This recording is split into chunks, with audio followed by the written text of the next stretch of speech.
ẹ̀yin ẹ̀rọ gbà mí o wọ́n pè mí láti lè sí pé bàbá àgbà ti kú o Iyabo Ojo never happen to àti Iyabo kí mo ṣe fún yín ẹ tún ti lọ pa bàbá lábúlé ìbọn mo ti ẹ̀dẹ̀ mọ́ bẹ́ẹ̀ kọ́nọ́mì ṣe rí ẹ tún ti lọ pa Iyabo has happened to me Iyabo Ojo never happen to you wọ́n ti pa bàbá lábúlé o a máa ṣòkú o torí ẹ̀yin lẹ̀ ń páyọ̀ kiri ń sìn Ṣọlá pé ti sọ pé ẹ̀yin lẹ̀ pọ́nmọ́dé Davido ẹ̀yin lẹ̀ pa Tọ́pẹ́ Ọ̀ṣọ́bà ẹ̀yin lẹ̀ pa Michael Jackson ẹ̀yin lẹ̀ jájà Pisco ẹ̀lẹ́ àti Iyabo àti kí ni mo ṣe fún yín nínú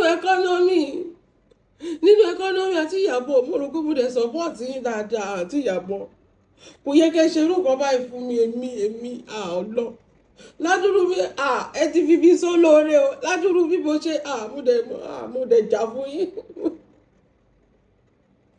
ẹ tí wọ́n lọ pín fún nílé wa bàbá àgbà ti kú o a máa ṣòkú o gbèsè díẹ̀ ibo mo ti fẹ́ rò mo kéde omi ilé rẹ̀ àti Iyabo ti pa gbogbo èèyàn tán pèrè wá èèyàn mi lórí social media Iyabo ló pa Sisi Quadri Iyabo ló pa Orwell Iyabo ló tún pa Tọ́pẹ́ Ọ̀ṣọ́bà although a day in the life of Iyabo Ojo sometimes I used to wonder how is she doing it tó bá dé bí báyìí wọ́n drag ẹ̀ tó bá dé bí báyìí Iyabo èèyàn tí ò dá ní ẹ tó bá dé bí báyìí kí ló ṣẹlẹ̀ adẹ̀rẹ́ ọmọbìnrin tó ń glow adẹ̀rẹ́ ọmọbìnrin tó lò láti ara ọmọ ẹ̀ Lizzy tó bá fẹ́ compete gbọ́mọ ẹ jáde Priscilla lọ ta báàgì ẹ̀ ní Canada sold out ó ta UK sold out ó ṣe pop-up sale Tanzania sold out ó ta Nigeria sold out ó tún star ní Ghana sold out àti Ṣọlá pé ẹ̀ẹ́dẹ̀ talẹ̀ ìjọba ti ẹ̀ẹ́dẹ̀ ṣe rí fọ́ǹdì àti Ṣọlá pé you know they sell nínú premier lásán náà ti cancel yín táwọn tó pẹ́ fẹ́ lọ sí Ghana ẹ fẹ́ lọ talẹ̀ ní Ghana Iyabo Ojo ó ti sú mi ibi tó bá ṣí Facebook báyìí Iyabo Ojo never happen to you tó bá ṣí Facebook kí ló dé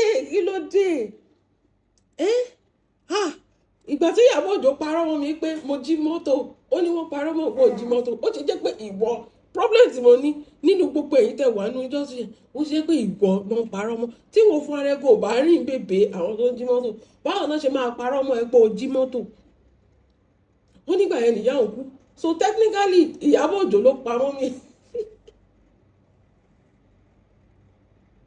ó lè ní àti ìjà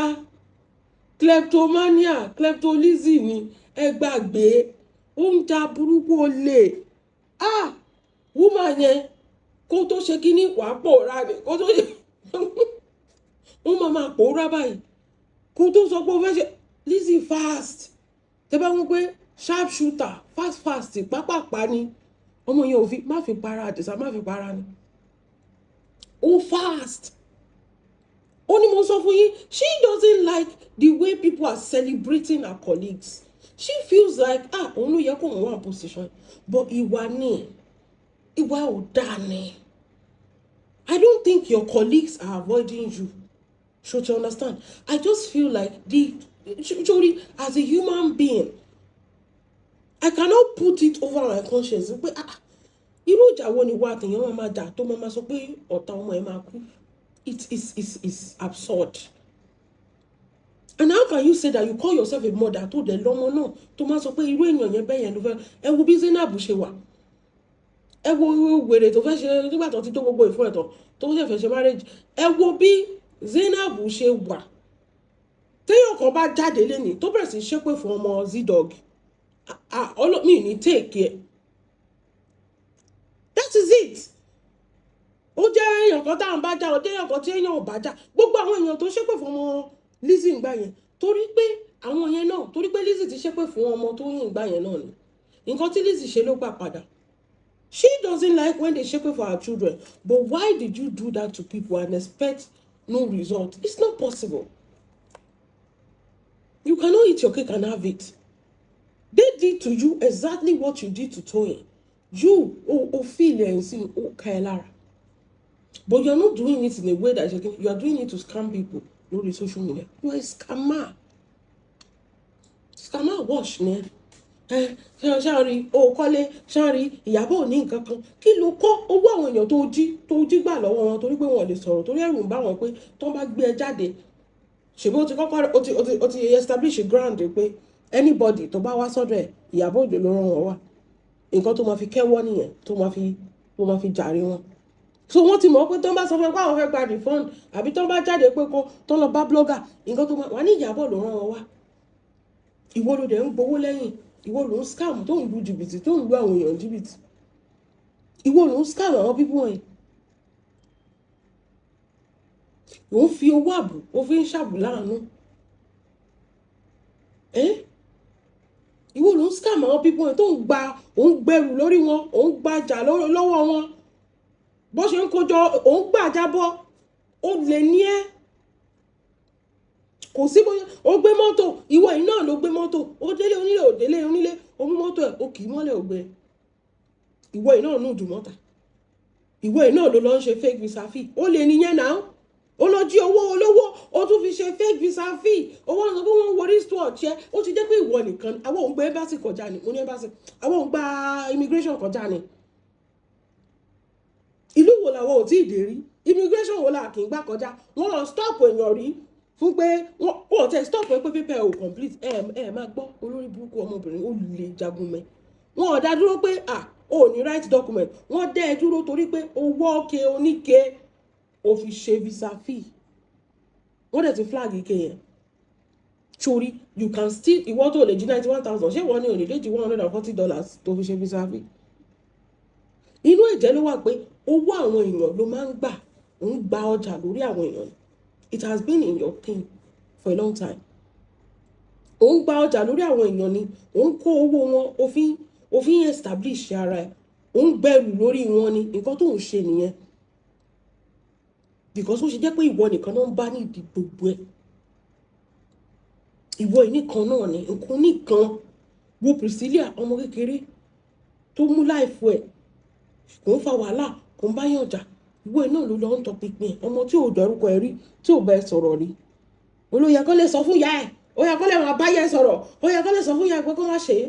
It's left for Priscilla to be answering to Iyabo Ojo orí borí ẹ ṣe kú orí ẹ dọ́ta ìgbà tí láti tó lọ sọ́wọ́ orí láti ṣé kò yẹ kó sọ fún ẹ wípé má fẹ́ ọmọkùnrin ó ti níyàwó bíi 3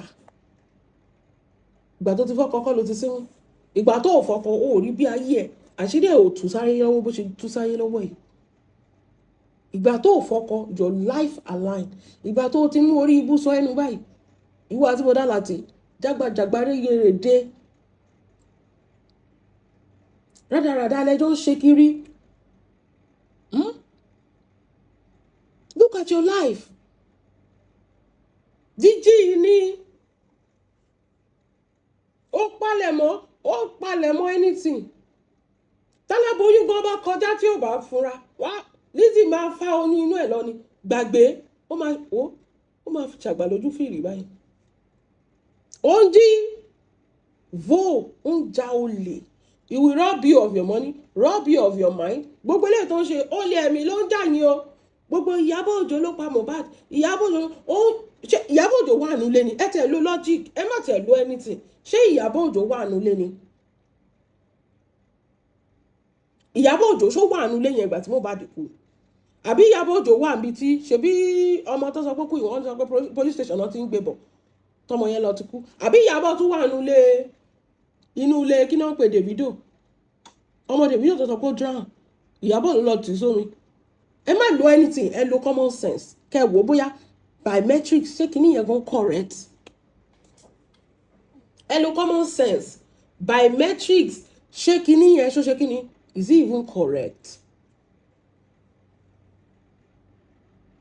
Ọmọ yẹn ẹ fún ní àgbo immigration àgbo tí mọ̀mọ́ ń tà tó pé ní àgbo immigration ẹ fún Ṣọlá pé àgbo wèrè ò lè wò ó sàn torí akọ wèrè tó ń ṣe Lizzy ní ṣayé ìmọ̀ bóyá tó bá kó gbogbo ọpọlọ ẹ̀ kúrò wọ́n á refresh ẹ̀ pẹ̀lú ọpọlọ ewúrẹ́ ní nǹkan tó lè bọ̀ yàtọ̀ sí yẹn ìsèmọ̀ ọpọlọ ló wà lórí òun àti làtì ọpọlọ yẹn sùn ni ṣẹmọ tó bẹ́ẹ̀ bá sùn bọ́pọlọ bọ̀dá làtì ṣe dojúbólẹ̀ nìyẹn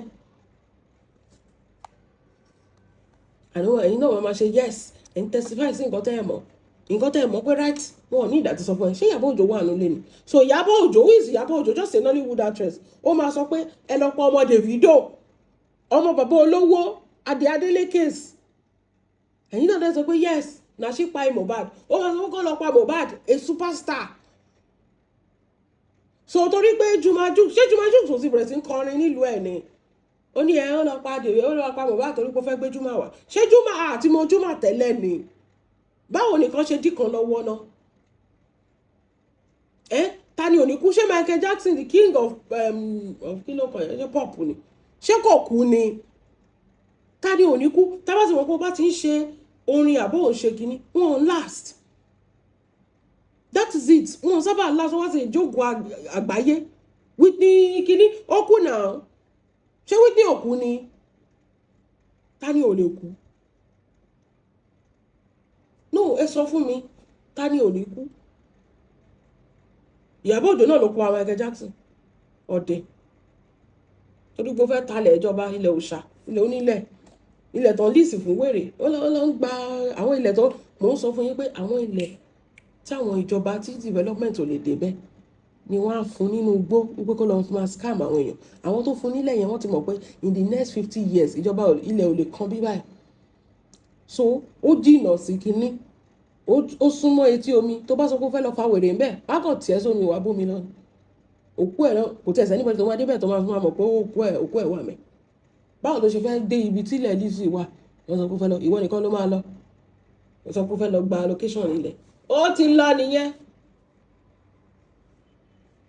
àwọn tó gbé fún wọn mọ̀ kó fẹ́ fi lọ lu jìbìtì ni ó máa fún wọn ní court so òun náà máa talẹ̀ irọ́ fún yín ó dẹ̀ máa borúkọ Ìyábọ̀ Òjó jẹ́ láti fi talẹ̀ ẹ̀yin náà ẹ̀ lè ṣe kí ni ẹ̀ lárí mọ́ ó ti mọ̀ pé kò sí refund ó ti mọ̀ pé ẹ̀ẹ́dẹ̀ lè ṣe kí ni ẹ̀ lè ṣe sanfili torí sanfili ń bẹ yẹn sanfili yíra ìjọba nìkan ló lè ṣe ló lè afford ẹ̀ èlò ló ralẹ̀ èlò ló fẹ́ ṣe sanfili wá ní ó dìgbà tó bá ṣe sanfili kóhun tó allocate ilẹ̀ fún ibo tó bá kówó sanfili fún kò lè allocate ilẹ̀ fún ó sọ pé ó tún dìgbà tí gbogbo èèyàn tó ralẹ̀ yẹn tó bá ṣe sanfili papọ̀ ṣó sọ yẹn tẹ́lẹ̀ kó tó di pé àwọn èèyàn kówó lẹ́lẹ̀ wọ́n ní 19 lèèyàn sk sọ pé 30 ní kìtẹ̀ ṣe 20 wọ́n ní 30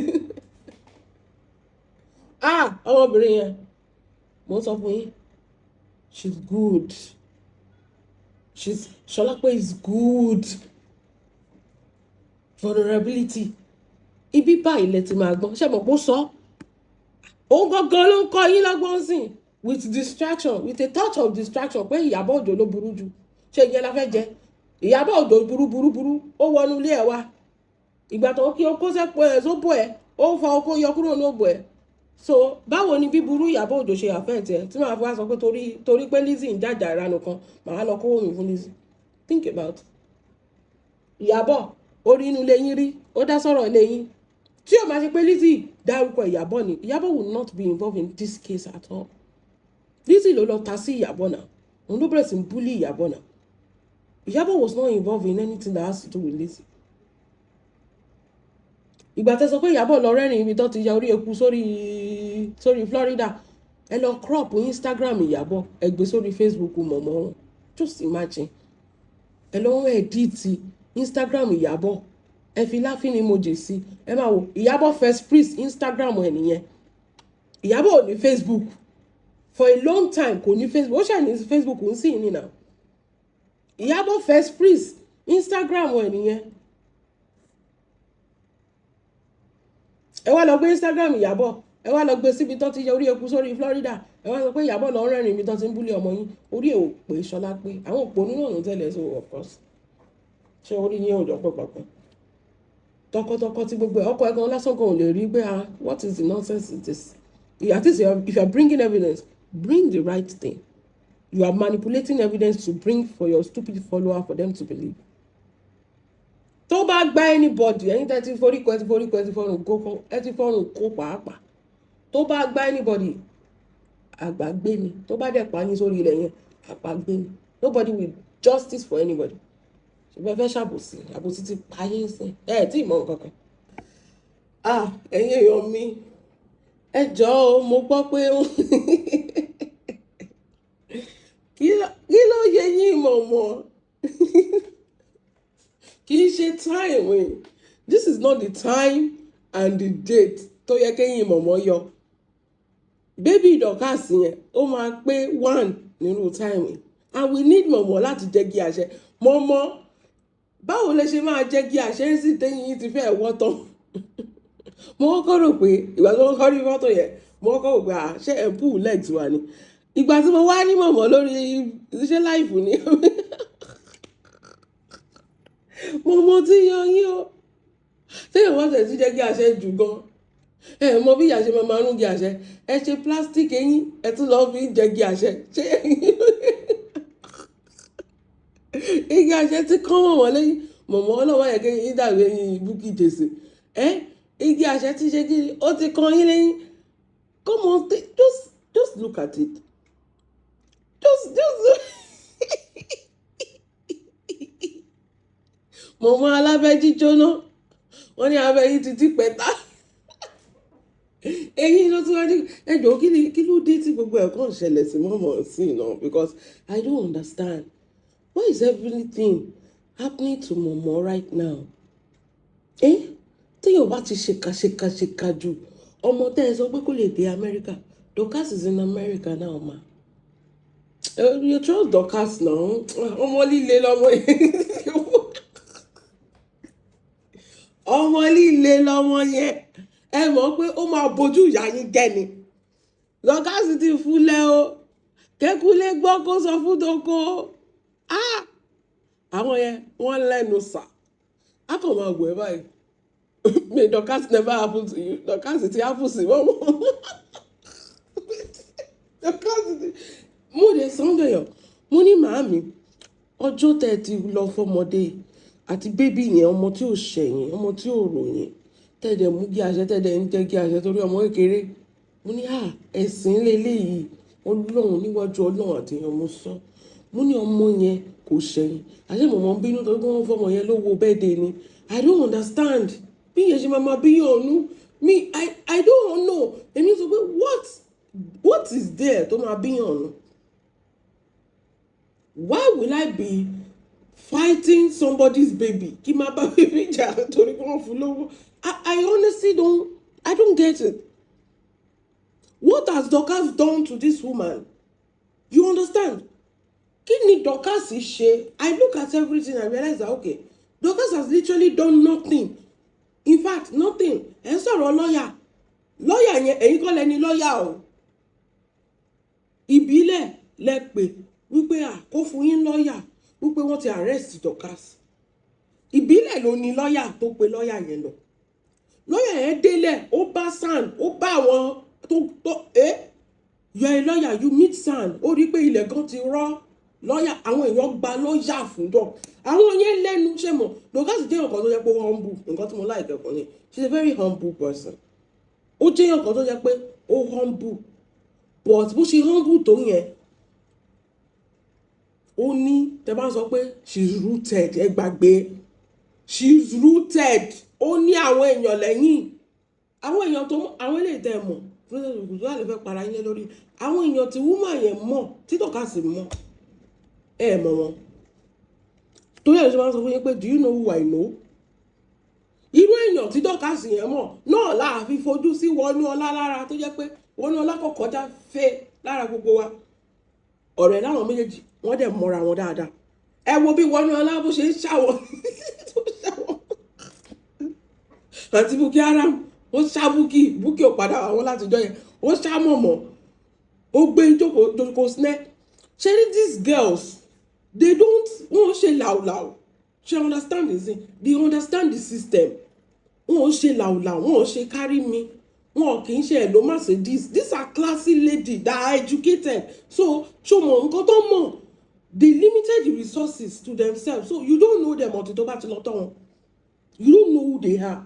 Gbogbo Dorcas tá à ń rí yẹn Dorcas fracas behind the closed door. You don't know her. You don't know her. You are just seeing these ladies. Kiniko. You can never know them. Oh, le mobi. Wọ́n pè káàkiri ní ẹgbàgbé. Don't be here. We see one tó ti wà ní city boy movement. Tó ti di secretary one thing. Think how intelligent she has to be politically connected. Just imagine that. Momo, gidigbo shileku, ẹni tó bá ní kọ́kọ́rọ́ ló máa wọlé, and the kọ́kọ́rọ́ is education. Ó dẹ̀ ti late fún yín. The kọ́kọ́rọ́ is education. Ẹ miss education, ẹ miss ẹ̀mọ́ fracas. Ẹ rò pé gbogbo nǹkan kẹ́ ti bú wọn, kẹ́ parọ́ mọ́ wọn, kẹ́ rárá bú fún wọn, kẹ́ ṣépè fún wọn. No. Life has changed from all that. That is why everyone gets here the hard way and say. Ilé ayé ti change from mo fẹ́ parọ́ mọ́ lágbájá, mo fẹ́ rárá bò mo fún lágbájá, mo fẹ́ bayé lágbájá jẹ́. Life has changed. Everybody ojú wa ti ká àti dà, ojú wa ti calm down thing. Life ti ṣe kí ni? Ó ti change. Ẹ wo ọmọ wọnú ọlá yẹn. Ẹ wo ọmọ yẹn. Àṣẹ torí pé ó rọra yọ lọ, torí pé ó ní nǹkan tó gbé dání. Torí pé ó ní nǹkan tó ṣe kí ni? Ṣé rí Aunty mi ń jọ sí òbò lè ṣe nǹkan tí education lè ṣe òbò lè ṣe. If you are dealing with this, these highly connected people, education will speak for you. Nǹkan ẹyọ kan tó lè fi wà láàrin wọn nìyẹn. Education will speak for you. Momo fighting Dorcas wípé lọ́yà tí tóun gbà fún Dorcas òun kọ́ ló gba lọ́yà ìbílẹ̀ ló gba lọ́yà. Momo ò mọ anybody o. Òun kankan fún ara ẹ̀ why expose ara ẹ̀ how she doesn't know anybody in Nigeria. Pẹ̀lú ọ̀rọ̀ Dorcas tó ṣẹlẹ̀ yẹn ó jẹ́ kí n mọ̀ pé Momo is just using mouth. Kò mọ nǹkan kan, kò mọ èèyàn kankan. Ìgbà tó ọ̀rọ̀ Dorcas ṣẹlẹ̀ Momo pé ìbílẹ̀ pé kó jọ kó bá wọn rán lọ́yà lọ wípé wọ́n ti arrest Dorcas. You did the right thing as a mother. Lọ́yà débẹ̀ ó rí pé ilẹ̀ ti rọ̀ o àwọn tó nǹkan bá ń bí báyìí wọn ò ní ìdí service lọ́yà yẹn dẹ̀ lọ. Lọ́yà yẹn tún rí pé okay standard ń wọ òtún gbé àwọn tó ń bá ní ọ̀dọ̀ Dorcas ń jọ yẹn àwọn SAN ló débẹ̀ yẹn pé standard ń wọ gbé àwọn tó ń bá ní ọ̀dọ̀ Dorcas yẹn. Lawyer is not signed to one person. Ṣé ti get me say? A lawyer can work for anybody. Anybody. In fact, lawyer kan criminal ló máa ṣiṣẹ́ fún jù. Because criminal máa ń dáràn dáadáa. And they will always need a lawyer. Criminal ló máa lọ dáràn bí. Criminal ló máa lọ gbé etí èèyàn kan bí. Criminal ló máa lọ ṣe kíní kan bí. Nǹkan tó yẹ kí criminal ṣe criminal máa ṣe. In fact, lawyer likes criminal than they like normal person. Torí ìwọ ò kì í dáràn bóyá parking permit lásán. Bẹ́ẹ̀ ni. Bẹ́ẹ̀ pé permit lásán. Ó ń dáràn ọmọ pé àwọn tó máa ń dáràn ni lawyer like.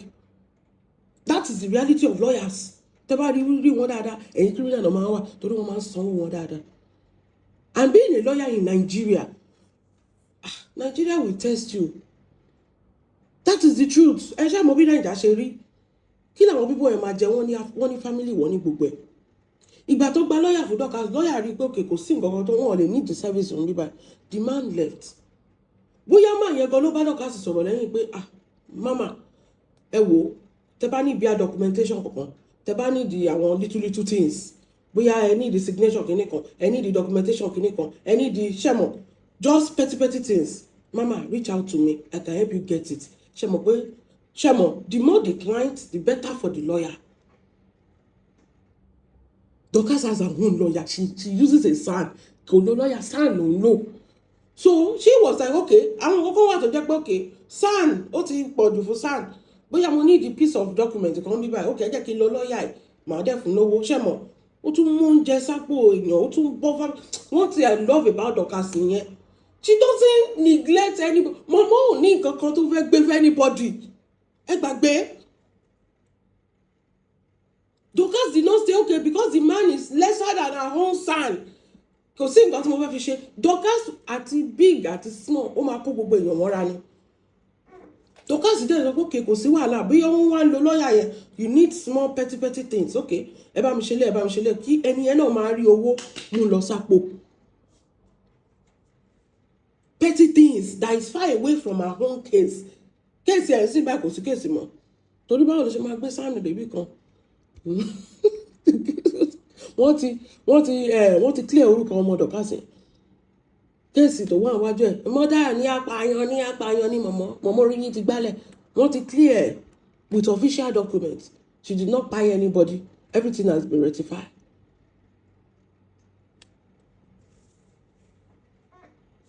Ṣé tí wọ́n sáà ń sìn so lọ́ọ̀yà yẹn kò kàn fẹ́ dispose ẹ pé okay at least ìbílẹ̀ kan tó ní lọ́ọ̀yà òun kò sunkún ṣebí ìbílẹ̀ ló gba lọ́ọ̀yà yẹn fún Dorcas òun kò sunkún pé kí lọ́ọ̀yà yẹn má bá Dorcas ṣiṣẹ́. That is a lawyer, they work for everybody, but you need to be, there is a level of education tó gbọ́dọ̀ ní kó tó mọ̀ pé a lawyer is not in fracas, he can work for anybody. Mọ̀mọ́ doesn't want the lawyer to work. Mọ̀mọ́ sọ pé kí ìbílẹ̀ sọ fún lọ́ọ̀yà pé kó má ṣiṣẹ́ fún Dorcas. Ṣé mọ̀mọ́ ṣe fẹ́ máa fún lọ́ọ̀yà lówó ni? Ṣé ẹ̀yin níṣẹ́ tẹ fẹ́ gbé fún lọ́ọ̀yà ni? Wípé kí ìbílẹ̀ sọ fún lọ́ọ̀yà a professional wípé kó má ṣiṣẹ́ fún Dorcas torí pé mọ̀mọ́ fẹ́ ní lọ́ọ̀yà. Mọ̀mọ́ want to do it like this. The lawyer should be with mọ̀mọ́. Ẹ máa gbọ́. The lawyer should be with mọ̀mọ́ so that if you need a lawyer, mọ̀mọ́ will now collect money from you, now connect you with a lawyer. Bí mọ̀mọ́ ṣe ń jẹun nìyẹn. Màá tún gbẹ̀yìn débẹ̀. Ẹ wo ìgbà tí Dorcas sọ fún mọ̀mọ́ ní Nàìjíríà pé IVF ló ń ṣe tóun fi lóyún. Ẹ jọ ṣé mọ̀mọ́ fẹ́ lóyún ni? Kí ni mọ̀mọ́ sọ pé kó fún òun ní contact doctor yẹn fún? Ó máa sẹ́ẹ̀lì irú contact yẹn fáwọn èèyàn. Gbogbo wọn ti understand. Ẹ wo màá tún fún yín ní third example. Ẹ wo ìgbà tó ń sọ fún Iyabo pé I don't like ṣó yẹ kó lọ sọ́dọ̀ àwọn everybody. Wípé ọ̀dọ̀ mi péré ló yẹ kó wà. Reason being that so that anybody tó bá fẹ́ ṣe fíìmù àbí tó bá nídìí Iyabo ó gbọ́dọ̀ gba true mọ̀mọ́ máa wá jẹ́ middleman ó máa dá oyè lé ó fẹ́ bá Iyabo sọ̀rọ̀ ó yá fún mi ní oyè báyìí màá bá ẹ connect ẹ mo ní phone number ẹ náà. The same thing ló fẹ́ ṣe pẹ̀lú lọ́ọ̀yà yẹn ó nídìí lọ́ọ̀yà okay mo mọ lọ́ọ̀yà kan company lọ́ọ̀yà torí ẹ̀ ló ṣe ń try láti enforce pé lọ́ọ̀yà yẹn ló yan Dorcas torí pé ó fẹ́ fi lọ́ọ̀yà yẹn máa lu jìbìtì kì í ṣe lọ́ọ̀yà yẹn òun fẹ́ lu jìbìtì ti ara ẹ̀ òun ló máa gbowó omi ju máa ń lo lọ́ọ̀yà ò ní gba nǹkan kan o àwa connect ẹni yẹn pẹ̀lú lọ́ọ̀yà torí ẹ̀ ló ṣe ń make sure pé òun fẹ́ sọ fáwọn èèyàn kí Dorcas yà fáàmù pé lọ́ọ̀yà yẹn ló yọ òun wípé sódà by the time wọ́n sọ pé lọ́ọ̀yà yẹn ló save Dorcas àwọn èèyàn tó bá ní kéèsì Nàìjíríà wọ́n sọ pé lọ́ọ̀yà tó save Dorcas ní mọ́dà kéèsì yẹn mọ̀mọ́ ló sọ pé òun gbà fún ẹjẹ́ àlọ́ bá mọ̀mọ́ kó lè fún wa contact lọ́ọ̀yà yẹn owó máa jáde. ṣètìlẹ́sẹ̀ mọ̀mọ́ she love the idea of middleman. Ìbílẹ̀ ló ní lọ́ọ̀yà o ìbílẹ̀ tó ní lọ́ọ̀yà gan ò sọ pé kí lọ́ọ̀yà kó jẹ́ ọ̀dọ̀ òun nìkan ni ó máa wà kò possible.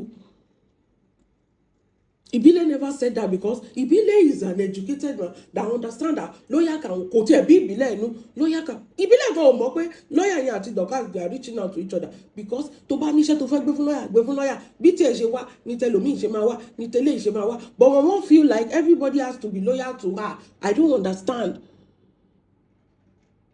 Mama, if you know you want that lawyer to work for you, you will put him on monthly salary àbí yearly salary orí contract lẹ́jọ́ máa wà kò ní bẹ́ẹ̀ anybody ṣiṣẹ́ ẹ̀dẹ̀ máa sanwó ẹ̀ and I'm talking about $200,000 per year. Irú àwọn lọ́ọ̀yà Kim àwọn Beyonce's lawyer yẹn they are on monthly yearly contract olóye tó ń gbà tó bá mọ̀ kó fẹ́ kí lọ́ọ̀yà ṣiṣẹ́ fún ẹ mọ̀mọ́ tẹ́ bá sọ pé ẹ fẹ́ kí lọ́ọ̀yà ṣiṣẹ́ fún anybody ṣé ẹ lówó tẹ́ fẹ́ fún ni. No be in front of us una lie say ẹ fún ní 5 million naira lọ́yà sọ pé màmá ẹ̀jọ̀ máa gbé rìsíìtì jáde lọ́yà ló tún sọ pé ọlọ́run wà láti wà lọ́yà ló tún sọ pé kí mọ̀mọ́ gbé rìsíìtì jáde mọ̀mọ́ pa pẹpẹ irọ́.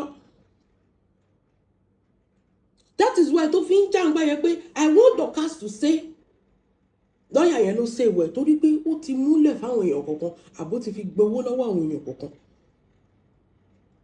wípé lọ́yà mi ló save Dorcas so àwọn èèyàn sọ pé so ẹ mọ̀ èèyàn tó tó yẹn ẹ mọ lọ́yà yẹn tó tó yẹn tẹ bá fẹ́ kí connect yín oye báyìí lẹ máa san àwọn yẹn máa fún mọ̀mọ́ lówó àwọn yẹn máa ṣe kí ni wọ́n máa fún mọ̀mọ́ lówó.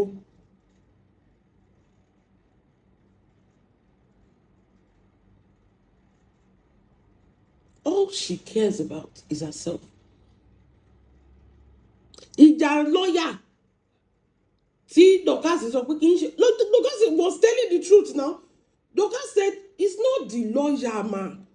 I cannot affirm to something that is not true. Wípé lawyer yín ló yọ mí nígbà tèmi ní sàn mi. Momo wants Dorcas to lie to people for her, and Dorcas refused to lie. Bí Momo ṣe ń bá Dorcas jà. Ọmọ ọba dé wá mi rí báyìí, mi mọ reason tí Momo fi ń bọ́ òun jà. Ìyẹn ò tiẹ̀ gba lọ́yà, kò tiẹ̀ ṣe nǹkan kan. Momo bẹ̀rẹ̀ sí ń jẹ́gi àṣẹ. Eyín tí Momo fi jẹ́gi àṣẹ níjọ́sí, eyín ló ká mọ́ Momo lẹ́nu tí ò lè rówó láti lọ fix ẹ̀ yìí.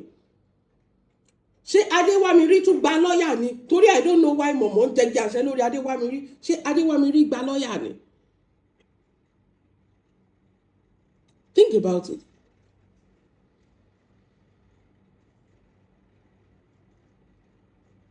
Another thing tí mo tún notice. Torí pé Dorcas refused to lie on Momo's behalf. She know the next thing Momo did. Kì í ṣe pé Momo ní client tó fẹ́ fún lawyer yẹn. Kì í ṣe pé Momo fẹ́ fún lawyer yẹn lówó. Momo just want to be using the name of that lawyer. Torí pé tó bá yẹ pé Dorcas sọ pé lawyer yẹn ló yọ mí, Momo ló fún mi lawyer tó yọ mí nínú gbogbo case yẹn. Momo will now create something and use that to be obtaining from people. Òun àti Lizzie, mo ní olè ni wọ́n. Ẹ gbàgbé, ó dàbí Momo yẹn ló bí Lizzie. To be obtaining from people. Torí pé Dorcas refused to lie. Ṣé mo the next strategy tí Momo ṣe? Momo lọ bá ìbílẹ̀. Momo sọ pé okay, ìbílẹ̀ ìwọ ló gba lawyer yìí. Go and stop the lawyer from working from Dorcas. How can ìbílẹ̀? Ṣé ìbílẹ̀ lówó tó fẹ́ fún lawyer ni? Ṣé ìbílẹ̀ ló máa sọ fún lawyer, a whole professional, wípé don't work with this person, èèyàn tó ń sanwó fún ẹ? Ṣé ìbílẹ̀ máa fún lawyer yẹn lówó ni? Ìjà tí Momo tún bá ìbílẹ̀ jà ni. Yàtọ̀ sí ìjà owó. Momo education ló ń jẹ́ kí Momo máa ṣe rádaràda. Momo doesn't understand how life works. She talks life is a fracas where you can tell somebody to shut up and not talk, and they will shut up and not talk. Momo, go outside and touch the grass. There is life outside. Àìkàwé yín ló ń jẹ́ kí ìyà máa jẹ yín.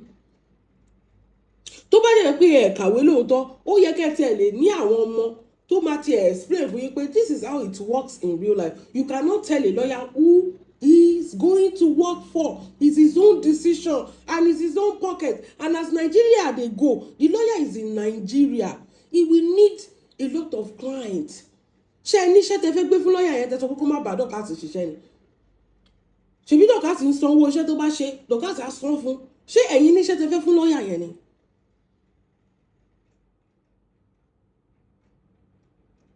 Níṣẹ́ náà. Ṣebí ẹ kàn fẹ́ mú kíní yẹn. So lawyer should not work for anybody and just sit down and be looking pé wọ́n sọ pé kí n má ṣiṣẹ́ fún anybody o. Ọjọ́ tí èèyàn bá ti Momo ẹ jẹ́ n tó wá sọ nǹkan fún yín. Ìwé mélòó mo kà, mi kàwé lọ títí náà. But tí bá need the lawyer, why do you think I will come to you? Ṣé mo how many lawyer friends tí mo ní sí Naija ni? Why do you think me, Eleatemu, will come to you that I need a lawyer? The whole idea they formulate in Momo, it cannot work in real life because I will not want you to know my business. Tí bá ní any legal issue, Naija báwo. Sani báwo, sani wo mo need tí mi ní rí. Àsẹ̀yìnwá àsẹ̀yìnbọ̀ gbogbo orí burúkú tẹ́ ṣe yẹn is for nothing. Nǹkan tó dájà ẹ̀yin àti ìbílẹ̀ náà lẹ́ni.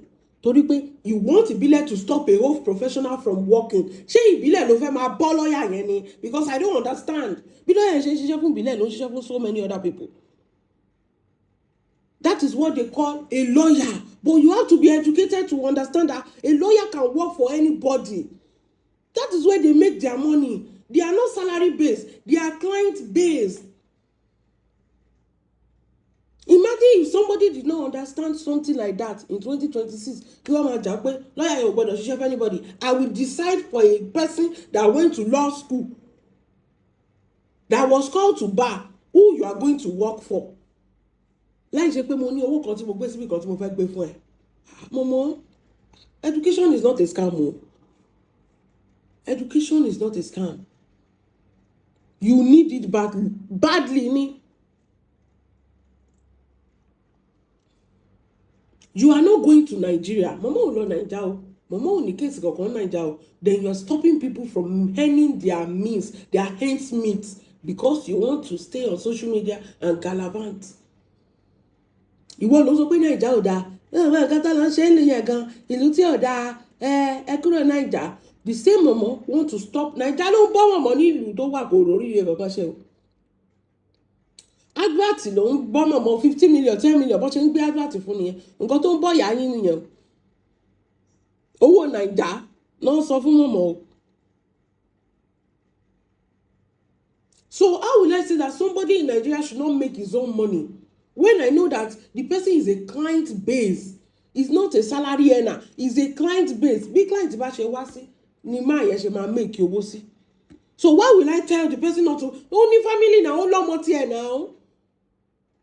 Báwo mo ṣe fẹ́ gbàjẹ́ lẹ́nu èèyàn torí pé mo fẹ́ wú gàgà lórí social media.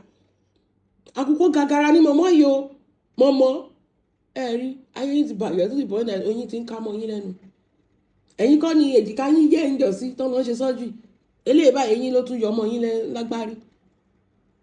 Do you know a teeth is a skeletal kini? Yes, it's part of your skeleton. Eyín is part of your skeleton. Torí ẹ̀ tẹ́ bá rí skeleton ẹ̀ máa rí yín lẹ́nu ẹ̀. Skeleton yín ti rún, ó ti rupture. Abájọ tó sọ pé abẹ́ yín ti rust.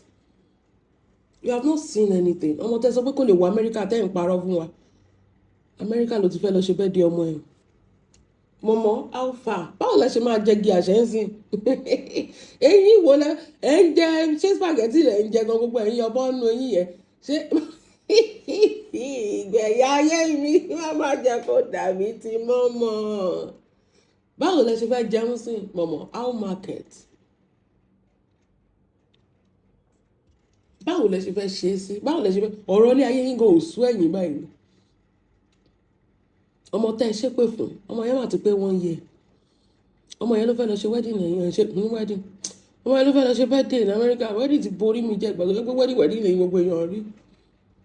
Pẹ̀lú ògo Ọlọ́run wedding ọmọ yẹn ayé máa gbọ́ ọ̀run máa mọ̀. Bá ṣe máa ta gèlè lélẹ̀. The boy is so cute, so nice. What is about Adewamiri that you will not love? I don't understand. Why will I say that irú ọmọ yẹn ni mo fẹ́ máa ṣépè fún? Why? The boy is so cute. Gbogbo èèyàn kí gbẹ́nu conversation my ovaries. Ọmọ tó wà 2 months títà ká gbádá sí lọ́rùn tágbádá ẹ̀ fit. Ọmọ yẹn ṣe bí richie pọ̀ tí mo pé inú ọlá ló ń bọ́ sí. Rí bọ́mọ yẹn ṣe ní steez láti bébí ni. Steez yẹn pọ̀.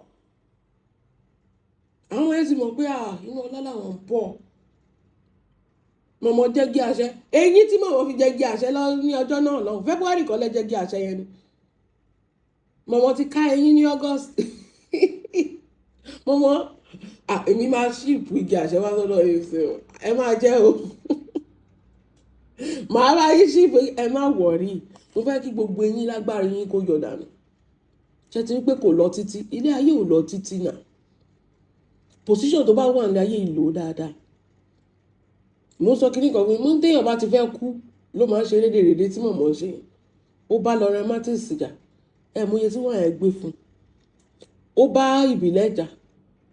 Mọ ìbílẹ̀ tó tún fún oúnjẹ sórí tébù yín. Mọ̀mọ́ ò ní báyìí. Ṣé dẹ̀ mọ̀ pé eyín tó máa ń ṣe yìí? Ṣé mọ̀ pé eyín yẹn tó bá fẹ́ ṣe ń gbà yẹn kò lè ju $5,000 gbogbo ẹ̀. But tí ẹyọ kan bá ti kán, ẹyọ kan yẹn ò lè less than bí $1,500 àbí $2,000. Kò gbọ́dọ̀ kán ni. Bóyá wọn lọ fi eyín yẹn san. Nǹkan tí eyín yẹn fi burú nìyẹn, eyín ike tó máa ń fix. Wọn kì í fi ń jẹ egungun tó fi ń rún egungun chicken àbọ̀ òun rún egungun kan. Wọn kì í lórú eyín yẹn náà. Wọ́n jẹ egungun. Flẹ́ngẹ́ lẹ́yìn yẹn náà. Mọ̀mọ́ wá lọ fi sán egungun eyín wá fòyọ. Mọ̀mọ́ ò wá lówó mọ́ṣẹ́ gbogbo advertiser. Ìbílẹ̀ is number 1 the most expensive advertiser to advertise fún wọn. Mọ iye tó ń sọ ní 15 million. Ó tó kí bàbá yẹn sọ̀rọ̀ sí yín bẹ́ẹ̀ yẹn náà. Ṣé ọmọdé owó ni owó yẹn ni? Ẹ̀yin rírú ẹ̀rí ni. Àwọn ọmọ yín nírú ẹ̀ náà kò fún yín. Tẹ́ fi wọ́n aṣọ orí burúkú lórí social media. Ṣùgbọ́n ọmọ yín Tina gan tó lọ dókó Nàìjíríà gan èlò náà fún. Tó lọ ṣe pussy palliative. Máa dúró kó tó máa dókó tó lè rí 15 million. Ṣé owó tó fẹ́ ra Vensan? Tẹ́yìn yẹn tẹ́yọ̀ kan bá ti kán ẹyọ kan is like 2,500. nǹkan tó kì í sọ fún wọn nìyẹn. So wọ́n ti yọ natural teeth wọn kúrò, mọ̀mọ́ ti káyín tẹ́lẹ̀, ó wá fìsì ké sí. Ẹ rí bí skin mọ̀mọ́ ṣe wrinkle tó dàbí skin ní lizard. Ẹ wo eyín bó ṣe funfun lẹ́nu ẹ̀ ti mọ̀ pé eyín ike ni. Wọ́n sọ fún yín, àwọn èèyàn kan sọ pé àwọn mọ̀ pé eyín ike ni. You have to know now. So eyín ike yẹn kò gbọ́dọ̀ strong jù, tó bá lọ strong jù wàhálà ti wà. Kò gbọ́dọ̀ fi jẹ nǹkan tó le jù. Bóyá tó bá pa àgbò tó wá lọ ń sán egungun tó ń fẹ́ yín ha egungun, eyín yẹn máa kán ni. Àwọn kan sọ pé fún mọ̀mọ́ lẹ́sẹ̀ ni. Èmi ò mọ̀ o. Mọ̀mọ́ kan deserve ẹ̀ wọ́n fún mọ̀mọ́ lẹ́sẹ̀ lẹ́nu ni. Bọ̀ eyín yẹn ń sìn báyìí bíi $2,000 ni. Eyín yẹn wọ́n. Ẹ rí pé ìgbà tí Bukky gan lọ ṣe yẹn, ìgbà tó ń ṣe justice for Mohbad tó bẹ̀rẹ̀ sí ń gba owó tó ń gba GoFundMe, ìgbà yẹn ló lè afford láti lọ ṣe yín burúkú tó wà lẹ́nu ẹ̀. So mọ̀mọ́ sí ìgbà tí ó dẹ̀ sí advertiser mọ́, owó tí mọ̀mọ́ níṣẹ́ mọ̀ pé ìgbà yẹn tí ìbílẹ̀ sọ 50 million tó wọ́n ń rò wọlé tí àwọn èèyàn fún mọ̀mọ́ lówó, ó ti lọ ń gba Mercedes, ó ti lọ ń gba bẹ́ẹ̀sì, ó ń gba gbogbo ẹ̀, ó ń gba mortgage, ó ń gba oríṣiríṣi, ó rò pé bówó yẹn ṣe máa rò wọlé. Bọ̀ nísìn tó ní kálukú ti yọ Agba tó ti bá gbogbo wọn jà, torí ẹ̀ ló ṣe ń ṣe job shipping. Owó yẹn gbogbo wọn tó ti gbà gbèsè ti wà ńlẹ̀. So ìṣẹ̀lẹ̀ kó lọ ṣe yín, ó kọ́kọ́ lọ san gbèsè náà. Mọ̀mọ́ abájọ tẹ́ẹ̀fì nílé, èwo nu yín ló nílé nílò òyìnbó mọ̀mọ́. Ẹ̀yin abájọ tẹ́yìn kò fi léyìn, èwo nu yín ló léyìn lóyìnbó. Mọ̀mọ́ market ó ti lọ gbọ̀n, ó ti lọ ṣe gbogbo ẹ̀ bíi pé òun ni ẹ̀rí pé nǹkan tó ṣó sọ̀rọ̀ ilé ń sìn báyìí ìgbà tí bùkátà ti fẹ́ pa kò rí ṣóòṣe mọ́, kò rà àgbò tà mọ́, àgbò immigration wọ́n dìnnà. Mọ̀mọ́ tó bá yẹ pé mi mo rà àgbò immigration yẹn, mi ò ní gba visa, mi ò ní gba permit, mi ò ní gba anything no. Tí bá wá dé immigration tó ń jẹ́ kí n wọlé, mọ̀mọ́ àjọ máa mú nǹkan lẹ̀ fúnra wọn. Tí mo fún wọn síbí kan láàárọ̀, tí mo fún wọn síbí kan lọ́sàn-án, tí mo bá fẹ́ gba immigration kọjá, tí immigration wá sọ pé no, àwọn ò ní jẹ́ kí n wọlé o, wípé mi ní visa o. A máa jọ mú nǹkan lẹ̀ fúnra wa lórí social media. Mọ̀mọ́ market eyín yọbọ́. Ìgbéyà ayé yín yìí ò dáa, ẹ̀sìn lẹ́kọ̀ọ́ fi ń ṣe. Ẹ ti fàárọ̀ sórí burúkú, ẹ fi ọ̀sán sórí burúkú, alẹ́ tó tún yẹ kó sọ yín orí burúkú lẹ́fi. Mọ̀mọ́ ẹ̀ ní dọ́tà kankan tẹ́ ẹ lè pè kó fún yín lówó tó máa fi ṣe yín yìí. Ṣé gbogbo wọn ti sá fún yín? Ẹ ti báyé wọn jẹ́. Ṣé ríro ọmọ ológo dọ̀kásì tẹ bá jà yìí? In fact, tẹ bá pè lẹ́ẹ̀kan tó bá yẹ pé ẹ tí tẹ́ra yín wájú ẹ̀ ni, kẹ́kọ̀ọ́ pé lẹ́ẹ̀kan pé ọmọ mi, eyín mi ti yọ, kò tí ẹ̀ ń jẹ́ kẹ́ wá sórí social media tó sọ pé mọ̀mọ́ ó yẹ send account yín tó máa fún yín lówó ẹ̀. Nǹkan téèyàn fi ń ṣe dáadáa sọmọ kékeré ni torí ọjọ́ alẹ́ báyìí. Gbogbo àtẹ́ ti mú gbogbo wọn tẹ́ ti ṣépè fún wọn. Irú Prince Adéwámirí rí owó tó ń fún ní fún birthday ẹ̀ ni. I cannot wait for that birthday. Ọjọ́ yẹn a ṣe máa ẹjọ́ ẹ ṣe live wo. Mi ò sí nílé ní ìbára tẹ̀, I'm not around. Ẹ ṣe live wo ní ọjọ́ birthday ẹ̀ yẹn. I cannot wait. Tán live ká wo bó ṣe ẹ wo ta ló lòṣì, ìyá alájà yín ló lòṣì. Mọ̀mọ́ how market ẹ máa sunkún jọ yẹn ni.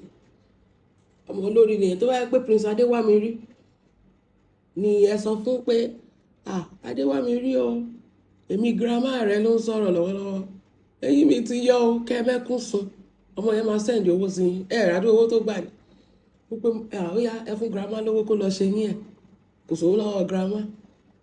Ọmọ tẹ́ jẹ́gi àṣẹ yín kán wọn yẹn nù, orí yín ti burú. Láyé yín ṣe tún máa tún gé àṣẹ jẹ. Ayé èèyàn mi, ayé ìdùn o, ayé ìdùn. Àwọn èèyàn tó bá fẹ́ kó o fail tó bá rí wọn táyé wọn lójú ẹ̀mí ẹ̀, tí gbogbo nǹkan wọn ń dàrú lójú ẹ̀mí tọ́lọ́run gbèjà ẹja. Ṣé rí nǹkan tí mo mọ̀ pé Ọlọ́run jà fún Dorcas ni pé ọmọ yẹn tún bẹ̀bẹ̀ ń ṣépè fún ọmọ yẹn tún bẹ̀ yín. Mi ò lè ṣe Ọlọ́run, mi ò ṣe rí ìjọ yẹn ni mo mọ̀ pé gbogbo nǹkan tẹ́ sọ pa Dorcas tí anybody ti sọ pa Dorcas irọ́ ni. Bí mo ṣe wà yìí tó bá ṣe fẹ́lẹ́fẹ́lẹ́ wájú mi màá bojú ìyá ẹ̀ jẹ́, kí Dorcas tó bẹ̀rẹ̀ sí bú mọ̀mọ́ lèmi ti bẹ̀rẹ̀ sí bú mọ̀mọ́ because I cannot take it. Abẹ̀yìn lẹ́ẹ̀kan abẹ̀yìn lẹ́ẹ̀kejì ẹlẹ́ẹ̀ni gbọ́ mọ̀mọ́ bóyá kẹ́ ẹ lọ kú Ọlọ́run Dorcas ń bẹ̀bẹ̀ ẹ tún ṣépè fọmọ ẹ tún ṣépè fún yẹ ọmọ yẹn tún sì ń bẹ̀yìn kí ló dé sọ́lọ́run níyìn ni ìgbà táyà yín wá ń bàjẹ́ ìrìn èmi ò lè ṣe o wàá ṣépè fọmọ mi ìgbà kọ́mọ yẹn tó yójú padà sí ẹ tì í ẹ súnmọ́ ògiri ẹ ṣe gbogbo nǹkan sí ọmọ yẹn dẹ̀ ń bẹ̀yìn mo gbọ́ pé ìwọ Ọlọ́run ò Dorcas irú ẹ̀bẹ̀ wo lélẹ̀ àbí kò fẹ́ dá fún mọ̀mọ́ yìí ni nǹkan tó tún mi jù sí mo dẹ̀ wò pé Ọlọ́run èmi kan tí mo rò pé mo ní patient ṣe understand tí mo rò pé ẹlẹ́yà tẹ́mu ó ní sùúrù gan mi ò ní sùúrù ẹ̀ Ọlọ́run àìsàn ẹ̀ pé ṣé ìjà wèrè ni kí ló ṣẹlẹ̀ gangan náà kí ló mọ̀ ẹ́ ṣe fún yín èèyàn wá fẹjọ́ sùn yín pé òun àti ẹ̀ ń jà kí ló dé tẹ́ fi gbà á sórí tó bá ṣe pé ẹ̀yin náà ti ní ọmọ yẹn sínú ẹ ti ní ọmọ yẹn sínú tẹ́lẹ̀ ọmọ yẹn ò dẹ̀ mọ̀ pé láàrin ọ̀tá lòun wà ọmọ yẹn dẹ̀ ń ṣe tiẹ̀ ní o kò dẹ̀ mọ̀ pé láàrin ọ̀tá lòun wà nǹkan tí wọ́n sọ pé mo máa respect Dorcas ní gbogbo nǹkan tó ṣẹlẹ̀ sí Nàìjíríà tẹ́lẹ̀ rí gbogbo àwọn tó ṣọrẹ fún wẹ́àdé tó bá lè jẹ́rú èmi Ọlọ́run pẹ̀lú nǹkan tó ṣẹlẹ̀ sí mi Nàìjíríà ẹ̀ tó wáyé pé mi ló ṣẹlẹ̀ sí ẹ forget orí yín burú mi ní fún anybody lẹ́ni tí wọn oore ló ṣe títí o oore lọmọ yẹn ṣe títí o tó fi declare wanted o tó bá jẹ́ pé irú èmi ló ṣẹlẹ̀ sí àwọ̀ ebi máa pa yín màá ní èmi mo bí yín ní àbórí yín burú lẹ́yìn gbogbo nǹkan tó ṣẹlẹ̀ yẹn ọmọ yẹn ṣì still reach out sáwọn yẹn I can't do that mi ní sùúrù tẹ gbogbo yẹn mi ò ní human feeling tó gbogbo yẹn ẹ gbàgbé mi ò ní parọ́ fún yín o ọmọ yẹn sì sọ pé oore ni mo ṣe tí mo fi land sórí wanted mi ò ní ṣoore mọ́ tó bá jẹ́ mi nǹkan tí màá sọ nìyẹn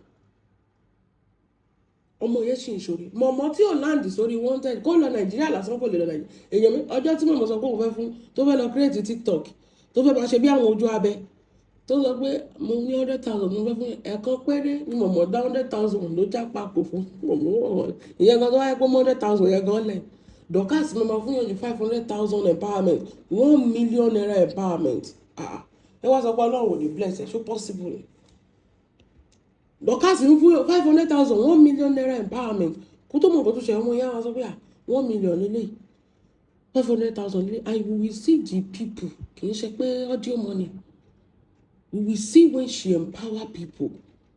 These people will use their own money to empower people. What are you talking about? When has Mama done something like that?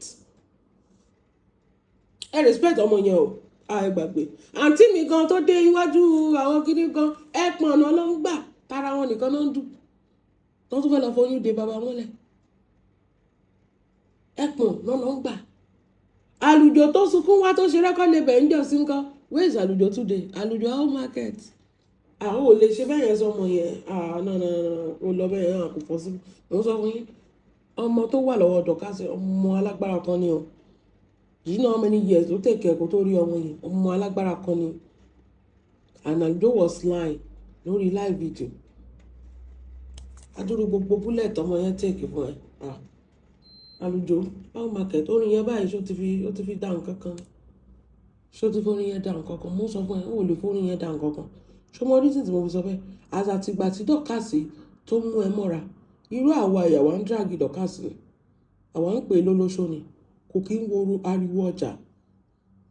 One thing I like about her when she believes in you ó ti dáa fún ẹ nìyẹn. That girl took bullet for you bullet ṣọmọ dúró ṣóò tí mo ṣe fún Dorcas ṣá nígbà tí Dorcas tí gbogbo ayé ń pariwo pé ló ṣó ni ṣó máa dúró show because of you tí mo ṣe fọmọ yẹn wọ́n sọ pé omi ló máa ṣe jáde náà máa sọ pé rọ ni kò tí ẹ ń ṣe ẹnu ẹ kò yẹ kó bá ẹ ń díẹ̀ àwọn kan wà kò yẹ kó bá Ọlọ́run tí Dorcas bá ṣẹ ẹ wàá ti fi ṣí pé èèyàn mi ni lágbájá ìdarí bó ṣe máa ń ṣe bí kíní nìyẹn ọmọ wa náà ni wà ló ń kàn bá ìpàdé àwọn ẹni mi wà tó ń kọrin láti gbé ṣubú ṣé o ti ṣubú báyìí ṣé o dẹ̀ ṣubú báyìí Àlùjọ ṣé mọ̀mọ́ gan ò ṣubú báyìí ṣé mọ̀mọ́ ṣubú ló káyìn mọ̀mọ́ ṣé kìí ṣe pé ẹ lọ ṣubú nù bathroom tẹ́yìn yín wá tí mọ́lẹ̀ ẹ jẹ́ ìrora pẹ̀lú ogun ayé tẹ́ kóra yín sí ẹ jẹ́ rọra torí the next time ẹ máa gbá orí mọ́lẹ̀ ni ẹ máa gbàbẹ̀ lọ ni. Okay. Àwọn ọmọ tẹ́ fẹ́ mú ṣubú tẹ́ sọ fún wa pé èmi mo gbé ìbílẹ̀ wá tí bá ba yí ẹ̀jẹ̀ kò sí ìwò. Mo kígbe ni. Báwo ló ṣe máa rí ìbílẹ̀ pẹ̀lú gbogbo nǹkan tó ti accomplish yẹn kí wá máa sọ pé mo ní mọ̀mọ́ táwọn ọmọ ti yín tó bá yẹ pé wọ́n ní kọ́ọ̀tà nǹkan tí ìbílẹ̀ nìyẹn ṣé ọ̀rọ̀ yẹn máa jáde lẹ́nu yẹn àbí tí obìnrin kan bá sọrú nǹkan bẹ́ẹ̀ yẹn sáwọn ọmọ yín tó bá yẹ pé inú gbogbo ọmọ tẹ́ bí ó ní nǹkan tó ṣoríire bíi ti ìbílẹ̀ yẹn ṣé ẹ máa sọ pé tẹ́ bá ba ti ẹ̀jẹ̀ kò sí ìwò. Ẹni tí ò ní irú ẹni ni ọ̀rọ̀ mọ̀mọ́ kò lè mọ iye ẹni. Ẹ̀rọ iye tẹ́ ẹ fẹ́ máa gbà lórí advert nǹkan tẹ́ ẹ ṣiṣẹ́ fún tó bá easy ẹ̀yin ò ṣe bring àwọn ọmọ yín up kán wà successful ilé ayé. But at the end of the day ó kó kọ́nà ń dókiri. You will bring your own children up. They will be successful. Before you say you want to destroy somebody else's child. Me mọ ìbílẹ̀ rí now. I don't know ìbílẹ̀ now. But one thing tí mo mọ̀ nípa ìbílẹ̀ ni pé ibi tó bá ti rí Alhaji Saheed Òṣùpá gbàgbé o. You cannot see Saheed Òṣùpá anywhere. Kò sí nǹkan tó lè sọ fún mi nípa ìbílẹ̀. Ibi tó bá ti rí Alhaji Saheed Òṣùpá forget is legit. Àwọn yẹn wọ́n ti build integrity wọn to that point. That is it. Èmi jẹ́ tó lọ ṣe visibility study mi. The man is legit. Torí pé kò fún mọ̀mọ́ lówó ni mọ̀mọ́ fi fẹ́ bà tiẹ̀ jẹ́. Èèyàn tó mọ unit tó ń kọ́ ni 500 houses per year. 500 houses làwọn èèyàn ń rà tán níyẹ. Ó tún talẹ̀ o. The bank yìí advertise fún 500 units of houses per year. Ṣé tí mọ̀mọ́ tó bá jẹ́ pé ọmọ mọ̀mọ́ ní 50 units of houses per year ṣé mọ̀mọ́ máa sọ pé òun fẹ́ bà tiẹ̀ jẹ́ kó jẹ́ pé ilé mọ̀mọ́ nílé méjì kò jẹ́ ká sinmi ilé ẹ̀rọ kò tí sanwó tán mortgage ni tí ọmọ mọ̀mọ́ bá ní 50 units of houses per year tó jẹ́ pé nǹkan tó ń kọ́ nìyẹn ṣé mọ̀mọ́ máa sọ pé òun fẹ́ bà tiẹ̀ jẹ́ torí pé kò fún òun lówó kàníyà yẹn ẹ̀yin káwọn wọ́n pé kíní kan ṣe kíní torí pé kò tí ṣe mọ̀ pé ẹ̀yin ọmọ ewé torí pé ẹ̀ tí ìṣoríire to the point of kóun rò pé òun wà ìta ìtúsòwò yín tó bá yẹ pé ẹ ti ṣoríire á ti bá yín jà àwọn tí mọ̀mọ́ bá jà ẹ lọ wò dáadáa àwọn tó ti dáa fún ní ayé tó ń ṣoríire ẹ rí pé bó ṣe rí pé attention shift from her and more to Dorcas torí ẹ̀ ló ṣe bá Dorcas jà. Lójú tiẹ̀ ó expect pé nǹkan tó ṣẹlẹ̀ sí Dorcas tó ti ṣẹlẹ̀ sí Nàìjíríà yìí automatically àwọn èèyàn máa shift away from her but she's not surprised that people still move to Dorcas than her. People still love Dorcas compared to you. Dorcas ò jalè kò dẹ̀ pààyàn èèyàn tó kú yìí in fact èèyàn yẹn Dorcas gan tí ó bá ṣe pé ọpẹ́lọpẹ́ Dorcas tó ń fún ní medical kìíní tó ń fún lóúnjẹ tó ẹni yẹn yẹ kó ti pẹ́. Torí ṣe mọ̀ pé health kì í ṣe ọjọ́ kan ni ọkàn máa fòṣọlẹ̀ tó máa kú kíní yẹn ti máa wà lára ẹ tipẹ́tipẹ́ tó bá ti wá pẹ́ jù tó bá ṣe wà rí medical treatment apá oògùn ò lè ka apá medicine ò lè ka mọ́ ọmọ yẹn tó sì fi pẹ́ tó yẹn lé ayé Dorcas ló sì owó Dorcas tó sì rún sí medically ló sì jẹ́ kí ọmọ yẹn gan sì live longer àjẹ́bẹ́ ò yẹ kọ́ ọmọ yẹn ti kú. Everybody knows the truth. Dorcas she has not even set her eyes on that woman. But woman send you, send you, send you, kinisi. Obìnrin yẹn lọ fún medical check-up. Gbogbo nǹkan tó yẹ kó fún èèyàn ni Dorcas fún ọmọbìnrin yẹn kó tó kú. So we know the truth. Kì í ṣàpàyàn. Ṣé Dorcas bó ṣe wà ṣó lè pè ṣiṣẹ́? Tẹ́ bá jọ ayán síbẹ̀ kò ní fún òkúrò mẹ́. We know the truth. Yes, so Dorcas is the perfect person in this world. She was perfect and me perfect. But lórí ti ìyá ìbejì yẹn, she did not buy that woman. When it comes to investigation, the police will declare everybody wanted until, proven innocent. They declare unwanted, she rectify with them. She was she autopsy in Yodoku. 24 hours, 48 hours, hours. Was she there? How did she fire? in fact àwọn ọmọ ìyá àbèjì tó bí sáyé ṣèbí Dorcas tó ń sanwó school wọn bàbá àwọn ọmọ yẹn is still in good terms with Dorcas. So what else? kí ló fẹ́ pa ìyá àbèjì fún èèyàn tó jẹ́ pé she is mentally unstable náà tẹ́lẹ̀ kí ló fẹ́ pa fún? I don't understand. Mọ̀mọ́ ìsinmi apààyàn mọ̀mọ́ ẹ kó sí lọ ó lè abatọmọ jẹ́ ìyá àjàrà bùkà tó jẹ́ pé kò sọ́mọ ẹ̀ kankan tó ṣoríire táwọn ọmọ ọlọ́mọ bá ti ṣoríire ìbílẹ̀ ò pe mọ̀mọ́ rí o ìbílẹ̀ kan ló lọ pé mọ̀mọ́ ló ń gbé ìbílẹ̀ mọ́ra táwọn èèyàn ṣe bí máa yẹn sọ fún ara ẹ̀ gbogbo wọn sọ pé màmá máa ń praise ẹ mọ̀mọ́ ló máa kọ́kọ́ lọ gbé ẹ mọ́ra mọ̀mọ́ á ti ṣe visibility study á ti gba gbogbo information ìbílẹ̀ sọ pé àpòpọ̀ yìí ó lówó ṣé mọ̀mọ́ lè bèèyàn tí ò lówó ṣe ni pé bọ̀bọ̀ yìí ó lówó lọ́wọ́ o ẹ máa praise ẹ máa yìn ẹ tó mọ nǹkan ó dẹ̀ lójú àánú dáadáa ìbílẹ̀ lójú àánú gan wípé ẹ tó mọ nǹkan tó ṣẹlẹ̀ ó lè gbé adúlá fún yín bí mọ̀mọ́ ṣe bẹ̀rẹ̀ sí praise ọmọ ọlọ́mọ ìgbà tó mọ yẹn lè rí pé àmọ́mọ́ àgbàlagbà níṣẹ́ mọ̀ pé àwọn ọmọ tó bá kọ́ dáadáa wípé òkè mọ̀mọ́ òkè since tẹ̀lẹ̀ tí ń praise wa ṣé ẹ kúkú máa ṣe adúlá fún wa ó dẹ̀ ní price ẹ ọmọkùnrin yẹn dẹ̀ sàn ìgbà tó máa di the following years ó shift from 15 million kí lòun tà gan tó yẹ gbadá ní kí lòun tà tó ń fún 15 million ó gbé advert within a year sí 30 million advert tó yẹ pé ó máa tán remote tv báyìí ó máa tẹ remote tv báyìí gbogbo ẹ̀dẹ́ máa play kì í ṣe pé ó ṣe fíṣẹ́kù tí Dorcas bá ń ṣe advert ẹ gbàgbé ẹ máa rí gbogbo ẹ̀ bá she take her time to advertise to tell you ó tún máa fún yín review gan níbi tí Dorcas mọ kìíní yẹn ṣe dé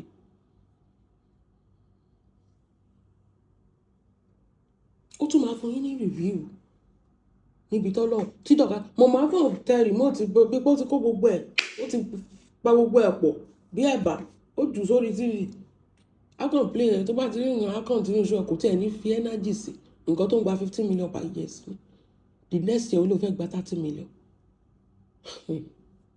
ọmọ ẹ sọ pé òun ò lówó ó dẹ̀ bẹ̀rẹ̀ sí búlẹ̀ ó bẹ̀rẹ̀ sí parọ́ mọ́ ṣebí téèyàn bá sọ pé òun ò ní wàá fi ilẹ̀ pé kó máa lọ no lọ́dọ̀ mọ̀mọ́ tó bá sọ pé mi ò ní agbára mi ò gbé mọ̀mọ́ máa bẹ̀rẹ̀ sí ń bọ jẹ́jẹ́ ni tó bá rí pé mọ̀mọ́ bẹ̀rẹ̀ sí bọ jẹ́jẹ́ mọ̀mọ́ ń parọ́ pé ìbílẹ̀ ń pààyàn torí pé ìbílẹ̀ ò fún ní 30 million ṣé mọ̀mọ́ ṣiṣẹ́ 30 million ó ní mo sọ pé tó bá yẹ pé ayé àwọn ọmọ yín dáa owó yẹn is nothing ó yẹ káwọn ọmọ yín lè pa fún yín náà kò ní ìdíkẹ́ lọ́ọ́ bá tèèyàn kan jẹ́ ó yẹ kí wọ́n sọ pé èlò lówó nǹkan róye táwọn ọmọ mi ń fún mi ni mo bẹ̀rẹ̀ sí ń parọ́ pé ìbílẹ̀ pààyàn ní evidence dè ní ààrẹ evidence wọn pé kọ́ máa ra lè lọ́wọ́ ẹ̀sìkámà ni ilẹ̀ tá à ń rí Alhaji Saheed Òṣùpá mọ́mọ́ a lè rí Alhaji Saheed Òṣùpá just anywhere ẹ̀yin kọ́ lẹ́gbẹ́ ìbílẹ̀ wa ibi tó bá ti rí Saheed Òṣùpá gbàgbé o that is it mo wá bẹ̀rẹ̀ sí ń parọ́ mọ́mọ́ lọ́mọ ṣọmọ normally bó ṣe máa ń ṣe nìyẹn script yẹn mọ̀mọ́ ó ti cast 19 ni mọ̀mọ́ náà wọ́n bẹ̀rẹ̀ sí ń parọ́ mọ́mọ́ lọ́mọ wípé ó pààyàn kọ́ máa ra lẹ̀ lọ́wọ́ ẹ̀ mọ́ torí pé ọmọ yẹn ò fún ní 30 million tó fẹ́ normally ẹni yẹn máa lọ san 30 million yẹn níta mọ̀mọ́ ò ní búlí ẹ̀ mọ́ bó ṣe máa ń ṣe yẹn pọ̀ ọmọkùnrin ìgbà tí ò jẹ gbì báwo ló ṣe máa kú gbì òun gan ló sọ pé mọ̀mọ́ ẹ má polówó fún mi mọ́ ẹ fi mí lẹ̀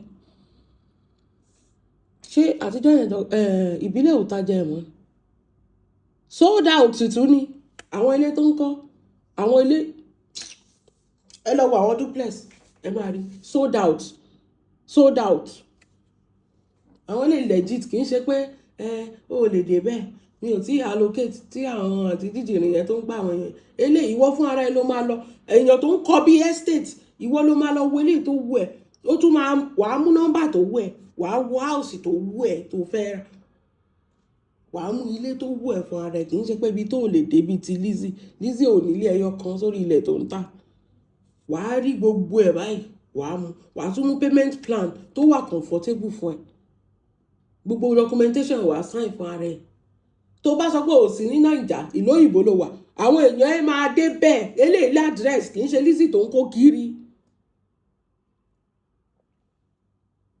bó lẹ ti lè rí Lizzy ṣebí ìbílẹ̀ ń lọ different event tó ń jáde ṣé Lizzy jáde rí ṣé ẹ ti ẹ̀ mọ ibi tó wà àárọ̀ ìwà ìfẹ́ mọ ibi tí Lizzy wà ẹ mọ̀ bí Ìbàdàn ló wà ẹ mọ̀ bí Àbújá ló wà ẹ mọ̀ bí Èkó ló wà ṣó ń jáde tí Lizzy bá gbá ẹ báwo ló ṣe fẹ́ rí Lizzy